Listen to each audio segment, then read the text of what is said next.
আমাদের এবারের গন্তব্য আমাদের এই কলকাতা শহর থেকে মাত্র 250 কিলোমিটার দূরে অবস্থিত এমন একটি জায়গা যা কিনা সবুজ অরণ্য, পাহাড়, মালভূমি ও বিস্তীর্ণ জলাভূমি দিয়ে ঘেরা একটি জেলা পুরুলিয়া। এই পুরুলিয়াতেই রয়েছে জয়চণ্ডী পাহাড়। পাহাড়ের উপরে ট্রেক করে উঠলে দেখা মিলবে ঐতিহ্যবাহী জয়চণ্ডী মাতার মন্দির, যা আধ্যাত্মিকতার সঙ্গে প্রকৃতির মিলন ঘটায়।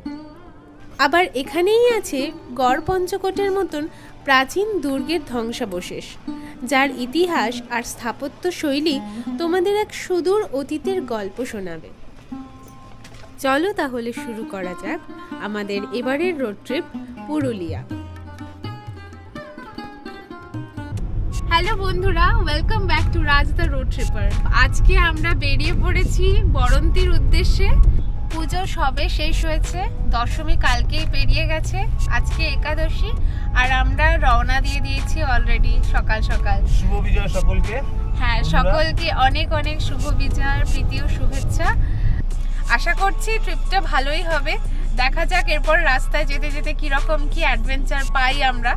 তোমাদের যেতে যেতে সব কিছুই শেয়ার করব। চলো তাহলে। তো বন্ধুরা, আমরা এখন মা ফ্লাইওভারে উঠে গেছি।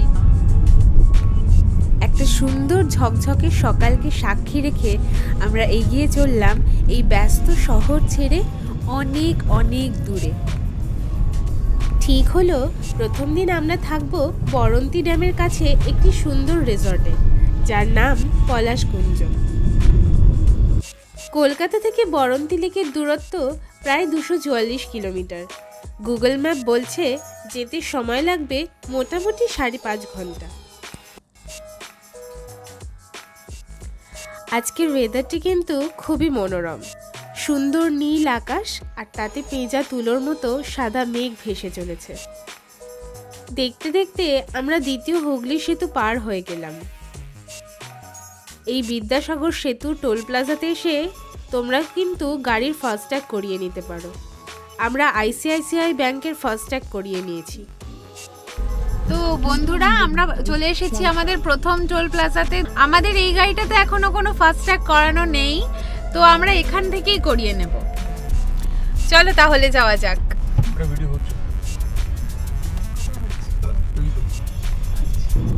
বন্ধুরা, এটা সামনে যাচ্ছে নেক্সন ফেস লিফট। তো এটা আমাদের একটা খুব পছন্দের গাড়ি। তো এই গাড়িটা আমাদের নেওয়ার প্ল্যান ছিল 1 থেকে 1.5 বছর পরে, কিন্তু রোড ট্রিপের যে নেশাটা এখন লেগেছে সেটা কাটিয়ে উঠতে পারলাম না। তো এই জন্য এই ফোর্ড ইকোস্পোর্টটা নিয়ে নিলাম। তো বন্ধুরা, আমরা এখন NH12 এ উঠে গেছি।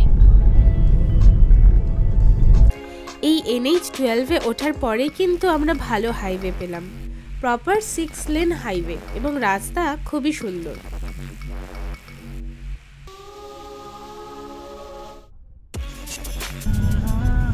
আমরা এখন ন্যাশনাল হাইওয়ে 19 এ উঠে গেছি।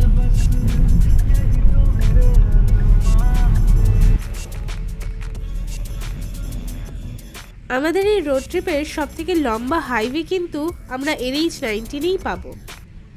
আমরা দেখলাম রাস্তায় বেশ কিছু জায়গায় এখনো কাজ চলছে। তাছাড়া রাস্তার কন্ডিশন বেশ ভালোই।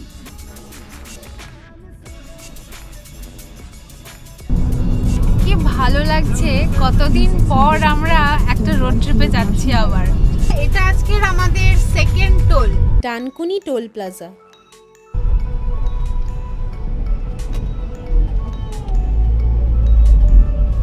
আমাদের সেকেন্ড টোল আমরা পেরিয়ে গেলাম। তো বন্ধুরা, মোটামুটি তোমরা দেখে নিয়েছো NH12, তারপর NH19 ধরে আমরা এগিয়েছি। তো তোমরা জানো, তোমরা যদি ম্যাপ দেখো তাহলে তোমাদের দেখবে ম্যাপে দুটো রাস্তা দেখাচ্ছে। তোমরা যখন তোমাদের যে রিসর্ট সেই রাস্তা মানে সেই লোকেশন দেবে গুগল ম্যাপে, দুটো রাস্তা দেখাবে। একটা হচ্ছে তোমাদের জয়পুর মানে বাঁকুড়া জয়পুর হয়ে। আমাদের আগের ভিডিও তোমরা হয়তো দেখেছো, যারা দেখোনি তারা আই বাটনে প্রেস করলে ভিডিওটা পেয়ে যাবে। তো আমরা আগের বার বাঁকুড়া জয়পুর গেছিলাম, যে রাস্তাটা ধরে সেই রাস্তাটা ধরে একটা যাওয়া যায়। সেকেন্ড হচ্ছে অপশন বর্ধমান হয়ে যাওয়া যায়, ঠিক আছে? তো বেস্ট অপশন হচ্ছে বর্ধমান হয়ে যাওয়া। হ্যাঁ, এই রাস্তায় তোমাদের এক্সট্রা একটু টোল খরচা দিতে হবে। 250 টাকা মতো টোল আছে এই রাস্তায়, যেটা বাঁকুড়া রাস্তায় টোল নেই একেবারেই। 10 টাকা তোমাদের ওই স্টার্টিংয়ে একটা টোল পড়বে। কিন্তু আমি বলবো অবশ্যই তোমরা এই রাস্তাটা প্রেফার করো। আমি যেমন এখন তোমার মোটামুটি 50 থেকে 55 কিলোমিটার স্ট্রেট হাইওয়েতে ক্রুজ করছি, যেটা তোমরা একেবারেই পাবে না ওই রাস্তাটা ধরে। ওই রাস্তাটা এতটা খারাপ, মানে আমি কি বলবো। তো আমি ফার্স্টেই ডিসিশন নিয়ে নিয়েছিলাম যে স্মুথ রাস্তা ধরে যাব। তো এই রাস্তাটা খুবই ভালো লাগছে এখন ড্রাইভ করে। তোমরা সামনেটা দেখতে পাবে, ক্যামেরা ঘোরাও, সামনেটা দেখাও। তো পুরো প্রপার তোমার হাইওয়ে ফিলটা তোমরা পাবে এই রাস্তায়, ঠিক আছে। ওই রাস্তাটা ইভেন দ্যাট তোমাদের কিন্তু আরও 30-40 মিনিট বেশি নেবে। প্রচুর বাজার আর লোকাল এরিয়ার মধ্যে দিয়ে গেছে, যেটা একদমই রেকমেন্ডেড নয়। যারা রোড ট্রিপের পারপাসে তোমরা বেরোচ্ছ না, তারা অবশ্যই এই বর্ধমানের হাইওয়েটা, বর্ধমান হয়ে যাওয়াটা চুজ করো।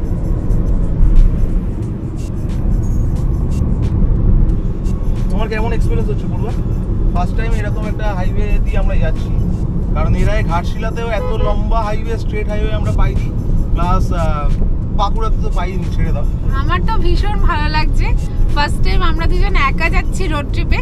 একটু ভয় ভয় করছিল প্রথমে, কিন্তু এক্সাইটিং একটা ব্যাপার রয়েছে। কিন্তু ভয় বেসিক্যালি মানে ভয়টাকে আমরা জয় করে ফেলেছি 50%। ভয়টা হচ্ছে মানে রাস্তায় অনেক সময় বিভিন্ন পরিস্থিতি তৈরি হয়, ঠিক আছে। এবার যখন তুমি একটু হেল্পলেস ফিল করবে, কিন্তু আমরা ঠিক করেছি যে না, সেরকম কোনো পরিস্থিতি তৈরি মানে হলে আমরা নিজেরা খুবই কনসার্ন থাকবো সেই ব্যাপারগুলো নিয়ে, আর খুবই কুল মাইন্ডে হ্যান্ডেল করবো, ঠিক আছে। তোমরা জানো অনেক সময় অনেক রকম পরিস্থিতি সম্মুখীন হতে হয়, লোকজন অনেক রকম হয় বিভিন্ন জায়গায়। তো সেগুলো একটু দেখে শুনে হ্যান্ডেল করলে মোটামুটি আমার মনে হয় ঠিকঠাক হয়ে যায়। লোকে সোলো ট্রিপ করে দিচ্ছে, আর আমরা তো দুজন যাচ্ছি, কোনো অসুবিধাই হবে না। আমাদের প্ল্যানিং ছিল আমরা ভোর 5টার সময় গাড়ি নিয়ে বেরোবো, কিন্তু সেসব কিছুই তো হলো না। ভোর 3টের সময় ঘুমাতে গেছি, তাই জন্যই আমরা একটুখানি দেরি করে বেরিয়েছি। 3টের সময় ঘুমাতে গেছি, 6টার সময় উঠেছি, 3 ঘন্টা ঘুমিয়ে আমরা বেরিয়ে পড়েছি রোড ট্রিপে।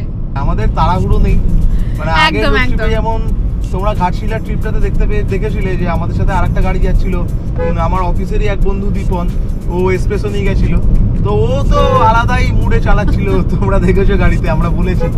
তো সেই সময় একটা ছিল যে হ্যাঁ ওরা আগে বেরিয়ে যাচ্ছে, আমাকেও তাড়াতাড়ি টানতে হবে, এরকম একটা ব্যাপার ছিল। তো এখন কিন্তু সেরকম কোনো ব্যাপারই নেই, মানে আমি নিজেই রাজা, ঠিক আছে, নিজেই যাচ্ছি, কাউকে চেস করতে হবে না, কোনো মানে স্পিড তুলতে হবে আমার নিজের মানে কন্ট্রোলের বাইরে, এরকম কোনো ব্যাপার নেই।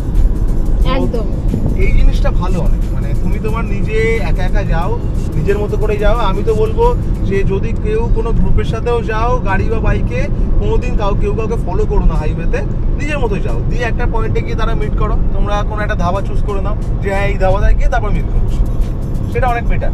একদম এখন আমরা নিজেদের মতো করে যাচ্ছি, বেশ ভালো লাগছে, পুরো ফ্রিলি যাচ্ছি, কোনো তাড়াহুড়ো নেই। রিসর্টে আমরা আগেই ফোন করে বলে দিয়েছি যে আমাদের হয়তো ঢুকতে একটুখানি লেট হবে, তাই আমরা লাঞ্চ একেবারে বাইরে থেকে করেই ঢুকবো। 2 দিনের জন্য আপাতত পলাশকুঞ্জ রিসর্টে আমরা স্টে করব। আচ্ছা বন্ধুরা, তো তোমরা জানো আগের দুটো ট্রিপ আমরা করেছি আমার পুরনো গাড়ি হুন্ডা E1 নিয়ে।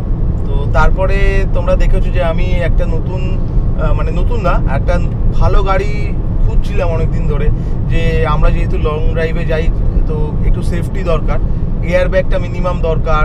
তারপর তোমার একটু আমার এসইউভি সবসময় বরাবর পছন্দ ছিল, যে এসইউভি মানে গাড়ির যে কাঠামোটা সেটা অনেকটা বেশি হার্ডি হয়, তোমরা জানো, যে জন্য লোকে এসইউভি প্রেফার করে লং ড্রাইভের জন্য। তো এটা কিন্তু আমার ফোর্ড ইকোস্পোর্টে ফার্স্ট লং ড্রাইভ। এর আগে আমি শ্বশুরবাড়ি গেছি কল্যাণী, ওটাও তোমার মোটামুটি 70 কিলোমিটারের মধ্যে। আমি দেশের বাড়ি গেছি টাকিতে, সেটা ওই 70 থেকে 80 কিলোমিটারের মধ্যে। এইবার আমরা এটা নিয়ে বেরিয়ে পড়েছি সোজা 250 থেকে 300 কিলোমিটারের উদ্দেশ্যে, ঠিক আছে। তো এখনো পর্যন্ত এটা তোমাদের সাথে আগে শেয়ার করেছি, 2015-র গাড়ি, ফোর্ড ইকোস্পোর্ট টাইটানিয়াম মডেল আছে। অলরেডি 58,000 কিলোমিটার চলে গেছিলো গাড়িটা। আমি এখন চালাচ্ছি ভালোই স্মুথ, মানে আমার তো কোনো রকম ইস্যু আমি ফেস করিনি। এক্সটার্নাল কিছু ছোটোখাটো প্রবলেম ছিল, যেমন ওয়াইপারটা, সামনের একটা ওয়াইপারের যে মেন বারটা থাকে সেইটা একটু খারাপ আছে, ওটা একটু ঠিক করে নেব। আর আমাকে এক্সটার্নালি কিছু লাইট লাগাতে হবে, হ্যাঁ, মানে ফগ ল্যাম্প, ভালো কোনো পাওয়ারের ল্যাম্প লাগাতে হবে রাত্রেবেলা ড্রাইভিংয়ের জন্য, যেটা সব থেকে বেশি ইম্পর্টেন্ট। তো এই মিনিমাম খরচাটুকু আমি করেই নেব রোড ট্রিপের জন্য। তো আমি এটা সাজেস্ট করব তোমাদের যে নতুন যাদের রোড ট্রিপ করার প্ল্যান আছে বা দূরে কোথাও যাও, গাড়ি কেনার প্ল্যান করেছো, তোমরা যদি হ্যাশব্যাক গাড়ি 5 লাখ টাকা দিয়ে না কিনে এরকম একটা এসইউভি গাড়ি একটু পুরনো 5 লাখের মধ্যে আরামসে খুব ভালো কন্ডিশনে পেয়ে যাবে। আমি তোমাদের সাথে বলেছি যে এটা 4.5 লাখ পড়েছে আমার, উইথ রেজিস্ট্রেশন এভরিথিং কমপ্লিট করে। তো 4.5 লাখে তুমি বুঝতে পারবে এখনো অল্টোও আসে না, সুজুকি অল্টো এখন 4.5 লাখে তোমার অন রোডে আসবে না, তোমার ওই রকমই পড়ে যাবে যদি একটু ভালো ভ্যারিয়েন্টে যাও। আমি একদম বেস্ট ভ্যারিয়েন্টের কথা বলছি না। তো সেদিক থেকে অনেক ভালো তুমি যদি এরকম একটা গাড়ি নাও, তোমার সেফটির দিক দিয়ে ভালো। আর আমার এই গাড়িটাতে ABS রয়েছে, সামনে ছোট একটা স্ক্রিন রয়েছে, ব্লুটুথ টেকনোলজি রয়েছে, অলরেডি এয়ারব্যাগ রয়েছে। তো আমি তো যেমন বলেছিলাম যে নেক্সন কিনবো হয়তো 1.5-2 বছর পরে, আমার এখন তো আরামসে 5-7 বছর চলে যাবে। নেক্সনের কোনো প্রয়োজন ইমিডিয়েট আসছে না, মানে আমি সেম জিনিস তো পেয়েই যাচ্ছি না, আমার সেই সেম বড় গাড়ি, সেফটি, ক্রুজ ড্রাইভিং করতে পারবো, এইগুলো সবই রয়েছে। আর যারা তোমরা ফোর্ড ইকোস্পোর্ট চালিয়েছো জানো যে ইকোস্পোর্টের পুরো কমান্ডিং পজিশনে তোমরা বসে ড্রাইভ করতে পারবে, খুব সুন্দর, সামনে বোনেটটার কিছুটা পার্ট দেখা যায়। তো এক্সপিরিয়েন্স আমার দারুণ। ঠিক আছে, তোমাদের সাথে আমার হাইওয়ে এক্সপিরিয়েন্স শেয়ার করার প্ল্যান ছিল এই গাড়িটা নেওয়ার পরে, কারণ আমি হাইওয়েতে খুব বেশি চালাইনি। কল্যাণী গেছি, কল্যাণীর রাস্তা তোমরা এখন যারা জানো খুবই খারাপ, যেহেতু ওভারব্রিজগুলো হচ্ছে, ফ্লাইওভারগুলো হচ্ছে। তো আবার টাকিও গেছি আমি বাসন্তী হাইওয়ে দিয়ে, সেখানেও হাইওয়ে বলা যায় না সেটাকে। হ্যাঁ, তো হাইওয়ের এক্সপিরিয়েন্সটা আমার এতদিন হয়নি। এই এখন আমি ফোর্ড ইকোস্পোর্টে হাইওয়ে এক্সপিরিয়েন্স করছি, দুর্দান্ত লাগছে আমার, মানে খুবই স্মুথ, খুবই স্মুথ। ঠিক আছে বন্ধুরা, তাহলে আমরা এখন মোটামুটি অনেকটাই চলে এসেছি। আমাকে এখনো গুগল ম্যাপে দেখাচ্ছে, এটাকে নাও, আরও 39 কিলোমিটার এখনো স্ট্রেট আমি যাব NH-19 ধরে। ঠিক আছে, তো চলো আরও এগিয়ে গিয়ে তোমাদের সঙ্গে কথা হচ্ছে। আমরা ঠিক করেছি শক্তিগড়ে গিয়ে ব্রেকফাস্টটা করব, কিন্তু খিদে কিন্তু খুব পেয়েছে অলরেডি, কারণ 10:30 বেজে গেছে। সকালবেলা থেকে শুধুমাত্র চার কিছু বিস্কুট খেয়েছি। তো হয়তো শক্তিগড়ে ঢোকার আগেই আমাদের ব্রেকফাস্ট করতে হতে পারে যদি শরীর পারমিট না করে। তো এই হচ্ছে প্ল্যান, চলো সামনে যাওয়া যাক, তারপর তোমাদের দেখাচ্ছি। ওয়েদার ফোরকাস্টে আজকে বৃষ্টি হওয়ার কথা ছিল, বৃষ্টি তো হয়নি, উল্টে খুব সুন্দর ওয়েদারটা, আকাশটা দেখলেই বোঝা যাচ্ছে শরতের নীল আকাশ। বৃষ্টি হলেও আমাদের সেরকম কোনো অসুবিধা ছিল না, আমরা ভাবছিলাম ঠিক আছে গাড়িটা না হয় ধুয়েই যাবে। আর হাইওয়েটা মানে দুর্গাপুরের রাস্তা এত সুন্দর, হাইওয়েটা এত সুন্দর, মানে এখনো আমরা হয়তো 36 কিলোমিটার পুরো সোজা যেতে হবে NH-19 ধরে।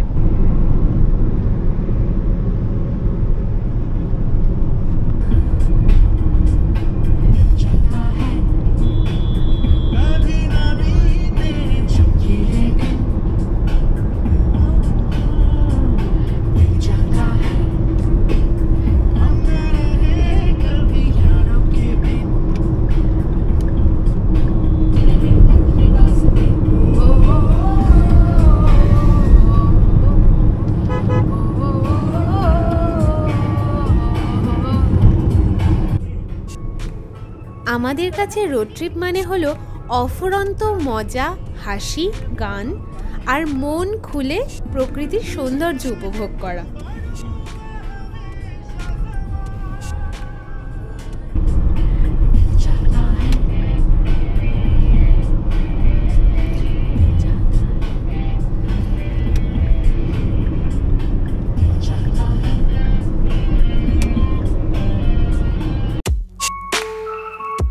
চলো এবারে এই না শেষ হওয়া পথকে একটু ফাস্ট ফরওয়ার্ড করে দিই।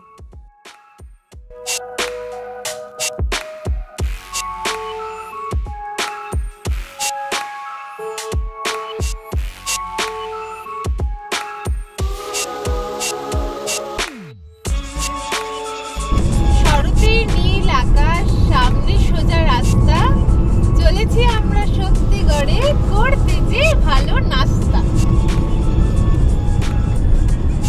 এখান থেকে শক্তিগড় আর কিছুক্ষণ মাত্র 20 মিনিট হবে। তো শক্তিগড়ে আমরা ফার্স্ট স্টপ দিয়েছি ম্যাপে, এটা আমাদের আজকের 3rd টোল প্লাজা, এটা বর্ধমানের ঠিক আগেই পড়ে।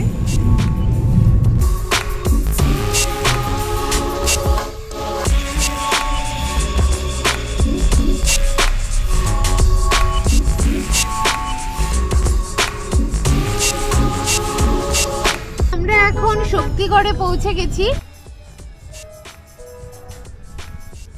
তো বন্ধুরা, আমরা শক্তিগড়ে দাঁড়াইনি, শক্তিগড়ের ওইখানটা বাজার এরিয়া অনেকটা ভিড় ছিল, এই জন্য আমরা শক্তিগড় ক্রস করে বাঁদিক ধরে আসতে থাকছিলাম, দেখছিলাম কোনো ধাবা পাওয়া যায় কিনা। শক্তিগড় থেকে মোটামুটি 20 কিলোমিটার প্রায় এসে আমরা এই ধাবাটা পেলাম, food point, hotel food point. চলো ব্রেকফাস্টটা করে নেওয়া যাক, অনেক বেলা হয়ে গেছে, অলরেডি 11:30 বাজে।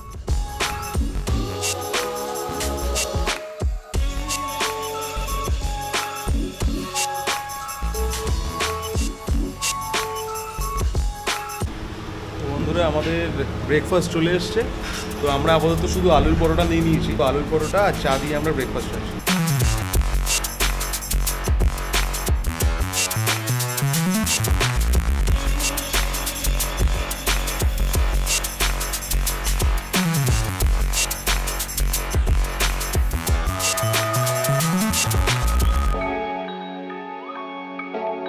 আমাদের ব্রেকফাস্ট হয়ে গেছে এক্ষুনি, আমরা একটু ফ্রেশ ট্রেশ হয়ে নিয়েছি। তো চলো এবার বেরোনো যাক।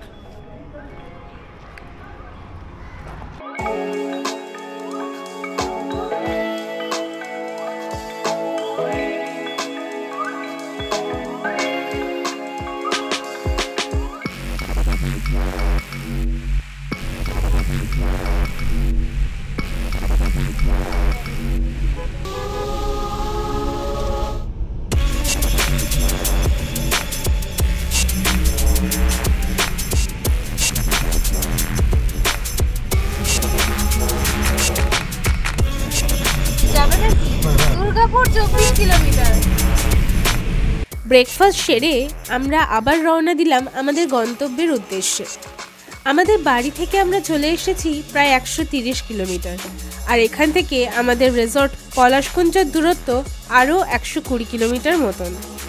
গুগল ম্যাপ বলছে প্রায় 3 ঘন্টা সময় লাগবে আরও।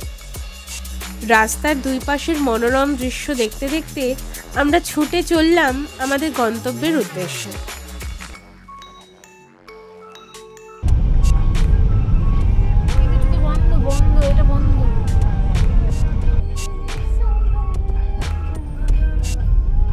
আমরা আমাদের 4 নম্বর টোল প্লাজা পেরিয়ে এলাম। আসানসোল 41 কিলোমিটার, আমরা আসানসোল হয়ে যাব 41।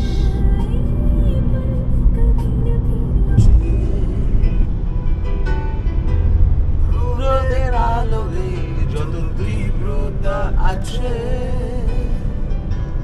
হেলায় হারিয়ে দিয়েছি আকাশে, নিঃস্ব নিঃস্ব নিঃস্ব মেলা বিশ্ব বিষয়ে ভালোবেসে আমার নিয়ন্তাকে দুঃস্বপ্নে দুচো শাস্তি যাব জীবন, কি করে রাজুমাকে কেন করলে। সামনে এই বক্তারনগর থেকে আমরা লেফট টার্ন নিচ্ছি অ্যাজ পার গুগল ম্যাপ।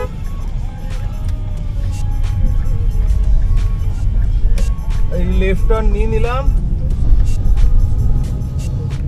এটা হচ্ছে জুট মিল রোড ম্যাপে বলছে।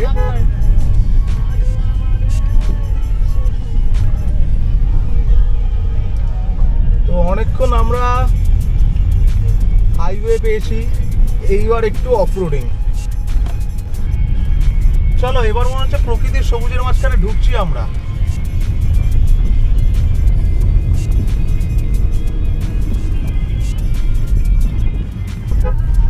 পুরোপুরি গ্রামের রাস্তার মধ্যে দিয়ে আমরা যাচ্ছি। গুগল ম্যাপ দেখেই কিন্তু আমরা এই রাস্তাটি ধরেছি।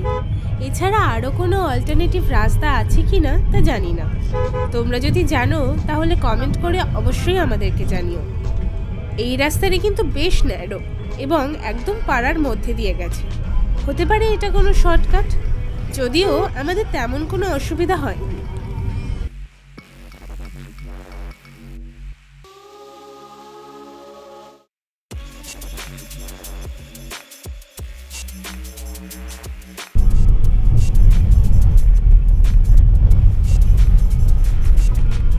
রাস্তাটা অপূর্ব লাগছে, সামনেটা দেখো। পুরোটাই নিচ্ছি। এই আমাদের ঘাটশিলায় যেরকম রাস্তা পেয়েছিলাম সবুজে সবুজ, সেরকম রাস্তার ফিলিং আবার পাচ্ছি।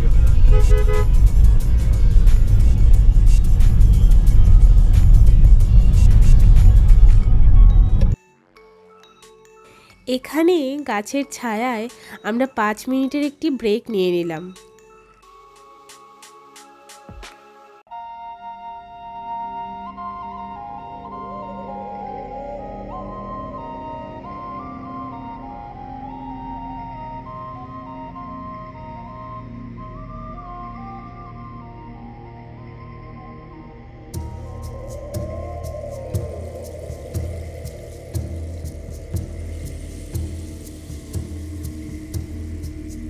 কথায় আছে না, ঠাকুর যা করে ভালোর জন্যই করে। যদিও আমরা জানি না আর কোনো অল্টারনেটিভ রাস্তা আছে কি না, তবে এই গ্রামের ভিতর দিয়ে চলে যাওয়ার রাস্তাটি কিন্তু ভারী সুন্দর।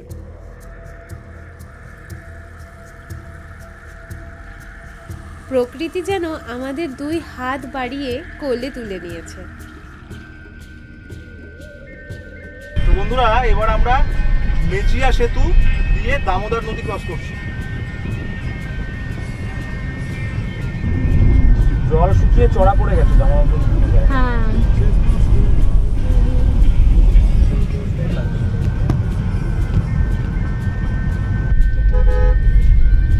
রাস্তার 2 ধারে সবুজ গাছের সারি, আর মাঝখান দিয়ে ছুটে চলেছে আমাদের গাড়ি। ওই যে সামনে পাহাড় দেখা যাচ্ছে। তো বন্ধুরা, এতক্ষণ এত সুন্দর একটা রাস্তা দিয়ে আসার পর এই সবে আমরা পাহাড় দেখতে পাচ্ছি। ওই যে দূরে পাহাড় দেখা যাচ্ছে। বরন্তি পাহাড় আছে দূরে। পাহাড়টা আরেকবার দেখি। ওয়াও, কি সুন্দর লাগছে।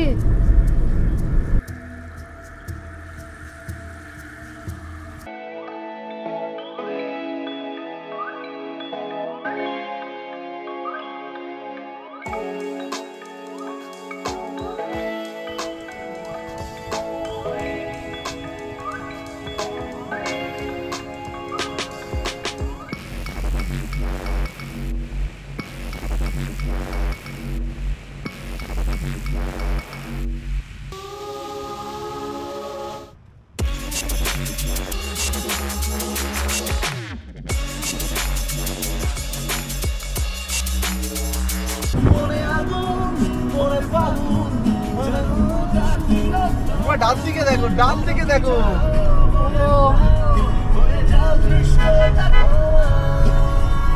সামনে পাহাড়, ডান দিকে কাশফুল।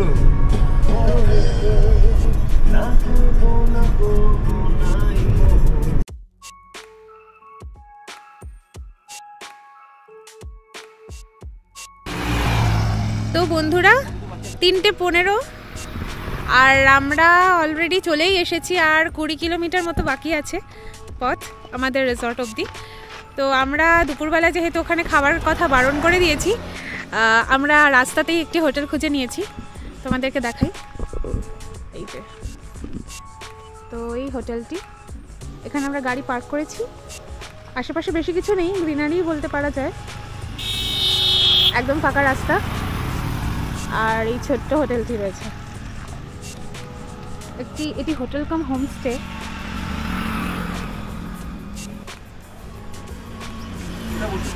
যেখানে খুশি ভিতরেই বসি।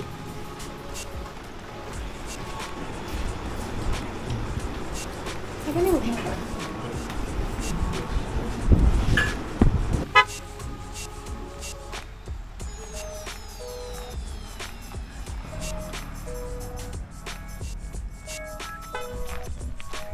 লাঞ্চের পর্ব শেষ। এবার আমরা যাচ্ছি সোজা আমাদের রিসর্টে, পলাশকুঞ্জ রিসর্ট। আর কোথাও দাঁড়াবো না। আসানসোলের পাশ দিয়ে যাবো আমরা, আসানসোল দিয়ে হয়তো যাবো না। বন্ধুরা, তোমরা দেখতে পাচ্ছ এখান থেকে সামনে ডান দিকে গেলে বরন্তি। আমরা এবার এখান থেকে ডান দিকে টার্ন নিয়ে নেব।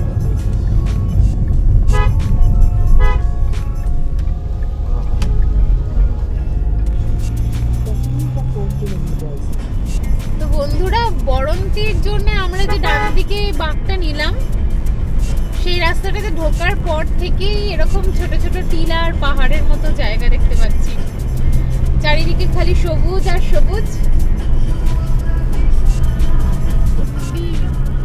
কি দারুণ রাস্তা।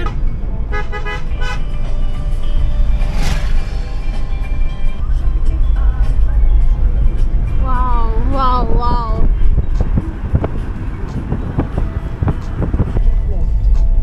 ওয়াও কি সুন্দর জায়গাটা। শেষের এই বাকি পথটুকু জাস্ট ফাটাফাটি।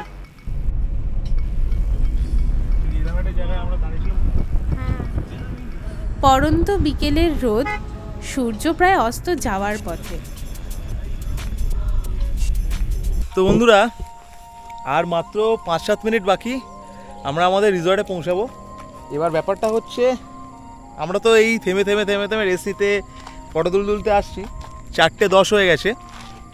রিসর্টে গিয়ে বেরোতে গিয়ে আবার সন্ধে হয়ে যাবে, ওই জন্য আমরা ভাবছি যে একটু ফটোশ্যুট করে নিই, একটু জায়গাটা ঘুরে দেখি, কারণ নাহলে আজকের মতো শেষ। তো তোমরা দেখো সামনের ভিউটা, শুধু দেখো রাস্তাটা, শুধু দেখো বন্ধুরা। এই যে ও আবার ডিএসএলআর বার করতে গেল।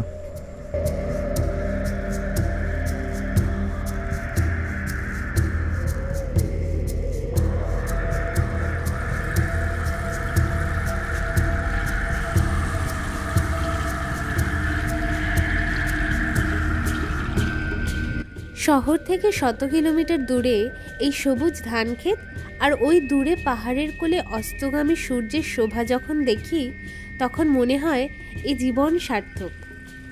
ওই যে দূরে দেখা যাচ্ছে পাহাড়, আর ওইদিকে কুয়াশা ঢাকা একটা পাহাড়, আবছার।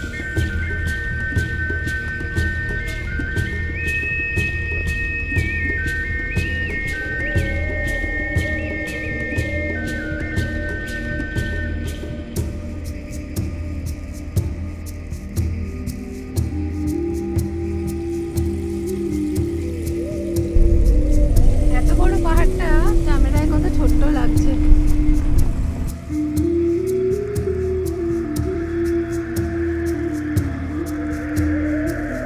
সবুজ সমারোহ ছেড়ে আমরা প্রবেশ করলাম একটি গ্রাম্য পাড়ার মধ্যে, যেখানে রাস্তার দুই ধারে পরপর মাটির বাড়ি, যা কিনা আমরা আবার শখ করে মাড হাউস বলে থাকি।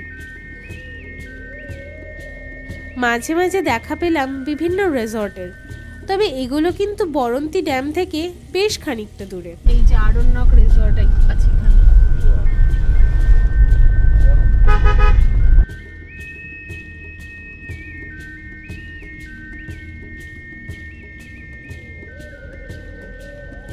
রাস্তার এক পাশে সবুজ ধানক্ষেত, আর তারপরেই রয়েছে ওই সবুজ পাহাড়।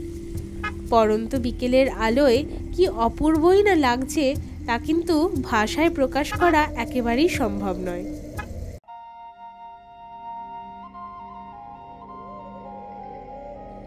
দেখতে দেখতে আমরা চলে এলাম আমাদের রিসর্টের সামনে। এটা কি পলাশকুঞ্জ রিসর্ট? ঠিক আছে, আচ্ছা আমরা একটু ড্যাম থেকে ঘুরে আসছি। ড্যামটা সোজা তো? সোজা। ঠিক যেমনটা বলেছিলাম, আমরা কিন্তু আগে যাব বরন্তী ড্যামটি দেখতে। ড্যামটা সামনে, ড্যাম সামনে, ড্যাম। ওদিকে একটা আবছা পাহাড়, এদিকে এত বড় সূর্য ডুববে ডুববে করছে। হাতে আমাদের সময় খুব কম, সূর্য প্রায় অস্ত যেতে চলেছে। গাড়ির ভিড় হয়ে গেছে ওদিকে ড্যামে। তাই তো, আস্তে, একদম আস্তে, পুরো ভীষণ অফরোডিং। সামনে আমি দেখতে পাচ্ছি গাড়ির ভিড়, এখানেই কোথাও একটা পার্ক করতে হবে, দিয়ে হেঁটে যেতে হবে। গাড়ি পার্ক করে আমরা তড়িঘড়ি এগিয়ে চললাম ড্যামটির দিকে।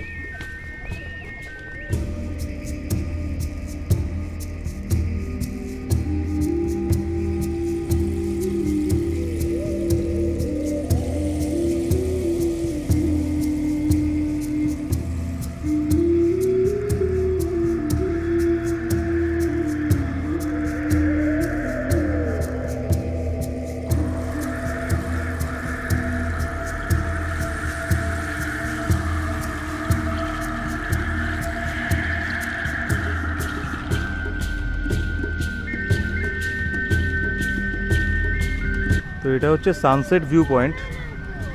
সানসেটে জাস্ট হয়েছে, তোমরা বুঝতে পারছো চারিদিকে সূর্যের আভাটা রয়েছে এখনো। তো এই অক্টোবর মাস থেকে ফেব্রুয়ারি মাস হচ্ছে এই পুরুলিয়া বরন্তি ঘোরার বেস্ট টাইমিং। তো তোমরা বুঝতেই পারছো ভিড় দেখে এই সিজন অলরেডি স্টার্ট হয়ে গেছে। কালকে একবার এই রাস্তাটা ধরে একটু ড্রাইভ করে যাব, আজকে সন্ধ্যে হয়ে গেছে তাই আর যাচ্ছি না। একটাই সমস্যা হচ্ছে এত সুন্দর লেকটার চারপাশে এই শুধু প্লাস্টিকের আবর্জনা ফেলে রেখেছে, মানে মানুষ জানে, সবই জানে, তাও একই জিনিস সব জায়গায়।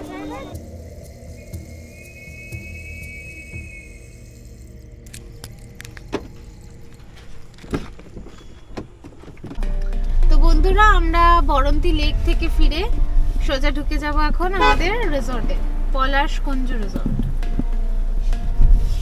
এখানে সুন্দর পার্কিং এর ব্যবস্থা রয়েছে ভিতরে, প্রপার্টির ভিতরেই পার্কিং। তোমাদের যেমনটা দেখালাম যে এখানে কিন্তু এদের রিসর্টের ভিতরেই ভালো পার্কিং রয়েছে। হ্যাঁ, গাড়ি ঢোকাতেও কোনো অসুবিধা হয়নি। তো দেখছো পার্কিং এরিয়াটা যথেষ্ট বড়।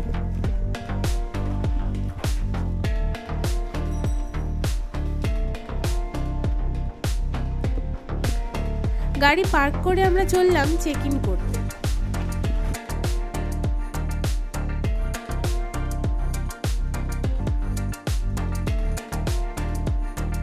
দোতলায় ওদের রিসেপশন। বেসিক কিছু ফর্মালিটিস সেরে আমরা চললাম আমাদের রুমের দিকে।